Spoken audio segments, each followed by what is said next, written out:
आश्रम शाळेतील विद्यार्थ्यांना पहिल्याच दिवशी साहित्याचे वाटप करण्यात आले.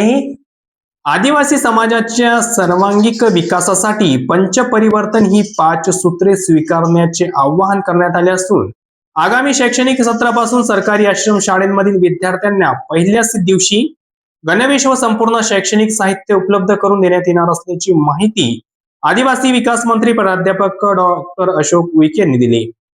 स्थानिक विश्रामगृह येथे आयोजित पत्रकार परिषदेत आदिवासी आघाडीचे प्रदेशाध्यक्ष डॉक्टर देवराज होली यांनी सांगितले की 15 नोव्हेंबर रोजी भगवान बिरसा मुंडा यांची 150वी जयंती आदिवासी अभिमान दिन म्हणून देशभरात साजरी करण्यात येणार आहे.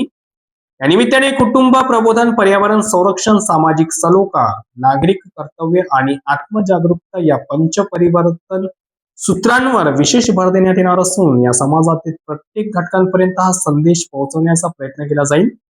यावेळी मंत्री अशोक उईके यांनी सांगितले की विद्यार्थ्यांच्या सर्वांगीण विकासासाठी आश्रम शाळांमध्ये आवश्यक सुविधा उपलब्ध करून देण्यावर भर देण्यात येणार आहे.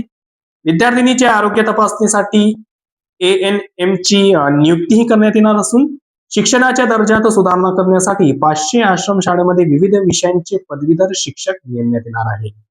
आतापर्यंत एकूण 1671 शिक्षकांची नियुक्ती संपूर्ण झाली असून आगामी सत्रात अधिकारी, कर्मचारी व लोकप्रतिनिधी आश्रम शाळेमध्ये मुक्काम करून विद्यार्थ्यांच्या समस्या प्रत्यक्ष जाणून घेणार असून त्यांचे तात्काळ निराकरण केले जाणार आहे. तसेच भविष्यात 500 विद्यार्थ्यांसाठी क्रीडा अकादमी स्थापन करण्याच्या योजनेवर ही विभाग विचार करत असल्याचे त्यांनी स्पष्ट केले आहे.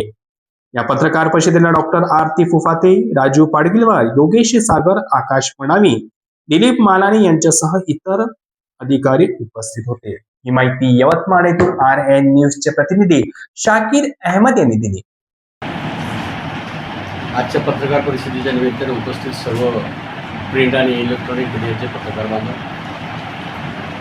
आज अनुसूचित जमाती मोर्चा जिल्ह्याच्या बैठकीच्या निमित्तानं महाराष्ट्रामधून, प्रदेशामधून भारतीय जनता पार्टीची महामंत्री पदाची ज्यांच्याकडे जबाबदारी आहे ते महामंत्री योगेशजी, सागरजी,